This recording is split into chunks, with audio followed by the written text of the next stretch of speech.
morning, good afternoon, good evening. Welcome to another episode of Debbie's Daring Divas. It's your favorite confidence coach, Deborah, and it's wonderful to have you join me today. And for today's episode, I want to take you on a journey to explore not just our thoughts, but the sensations that arise when we think about ourselves. That is the essence of somatic coaching, which I focus on. And it's where we acknowledge that our minds and our bodies are deeply interconnected. When you think about yourself, what feelings present themselves? What comes up to the surface? Do you feel tension or do you feel warmth, discomfort, or maybe you feel a sense of peace? When I think about myself, there are many feelings that arise: hope, excitement, joy. Those are the main feelings that arise. All of these feelings are valid and they're all worth exploring. Now, personally, I haven't explored all of them yet. What I normally do is when I'm in a certain situation and my reaction is not congruent to who I am, I do a deep dive into that feeling and into that sensation, and I ask myself, why do I feel this way? What was the trigger? What is it related to? And that's how I get to the root of that feeling, so that the next time I'm in the same or similar situation, I know how to handle it better. Now, our bodies have this way of holding on to our experiences, our emotions, and our perception of ourselves. For instance, many, many years ago, it would have to be 25 to 30 years ago, I had an experience with, I had a pancake, and the pancake had jam, jam and honey on it. And it was very fatty. It had a lot of oil. But I guess I was hungry because I had the pancake. And many hours later, when I was already in bed, my stomach started to hurt and I had to throw up. While throwing up, I could taste the honey. And till this day, when I smell honey, I get that same sensation of wanting to throw up. I do use it when necessary, but I make sure not to smell it. So that's how my body remembers that experience with honey, because it was a violent reaction that I had. There are other examples. For instance, our mental state can influence our physical state. You can have stress or anxiety, and it manifests itself as physical symptoms such as headaches or stomach aches or muscle tension. In the same way, chronic stress can weaken the immune system and it makes us susceptible to illnesses. Another example is our dreams and how they can elicit physical responses. Nightmares, for instance, or stressful dreams can trigger increased heart rate, sweating, and even physical movements like thrashing or kicking. Now, I know for me, for instance, when I'm lying down and I dream about falling or slipping, I wake up and I find my body jerking or reacting to that. So that's one example also where your body reacts to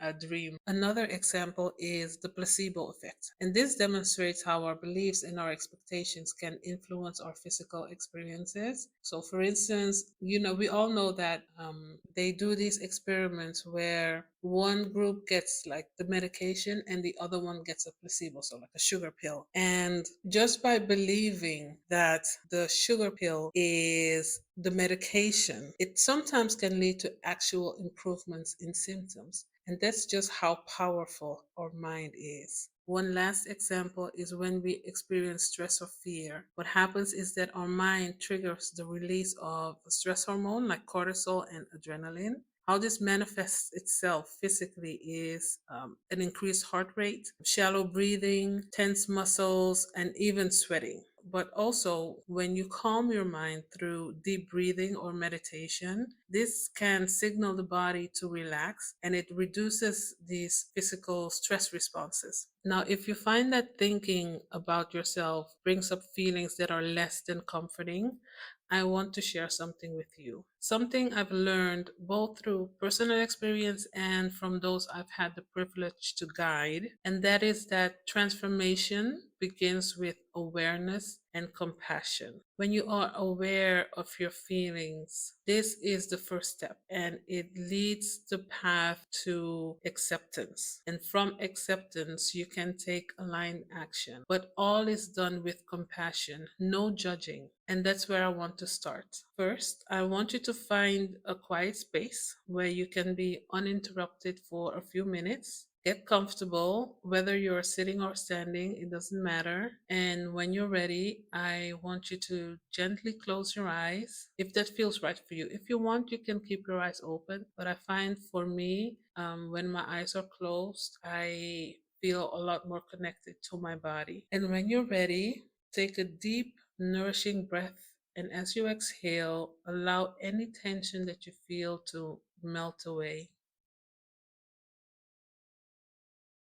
And gently direct your attention inward and ask yourself, how do I feel when I think about myself?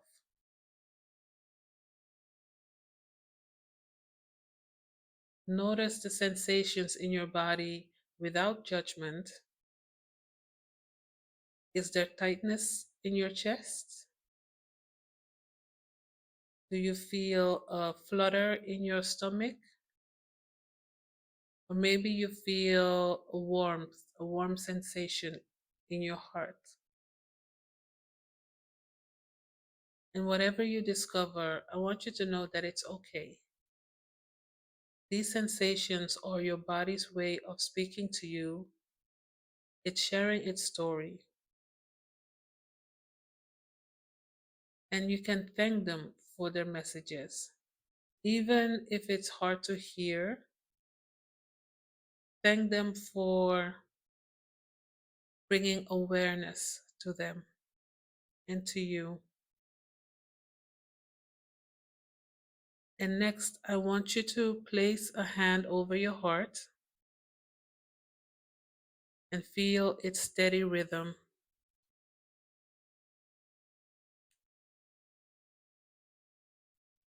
And while you do this, offer yourself some words of kindness and support. It could be as simple as, I'm here for you, or I'm learning to understand and care for you better. These words have a powerful soothing effect on your body and your mind. And when you're ready,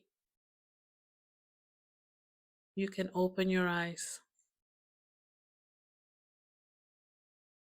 And if you have a pen and paper, you can pause this, get a pen and paper, and write down what you were thinking and what you were feeling. And start from there. What is that feeling? What is it trying to tell you? What is it that you have to hear? And this journey toward self compassion and somatic awareness is exactly that. It's a journey, it doesn't happen overnight.